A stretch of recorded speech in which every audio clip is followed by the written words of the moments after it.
Hello, good morning. Happy Sunday. My son Dimitri Alfonso sleeping. We're having our family brunch at the Blackboard over Kapsin. May 10, 2026.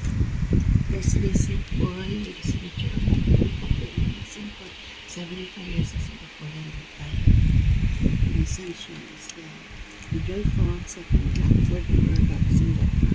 Our family brunch. We're having sunny side egg with toast and fried chicken. Enjoy Singapore Thai fried chicken. Sunday with John Francis. Enjoy Singapore. Our family brunch. May 10, 2026. Happy Sunday.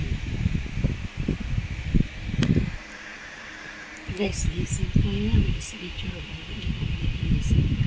74 years of Singapore. Enjoy Singapore.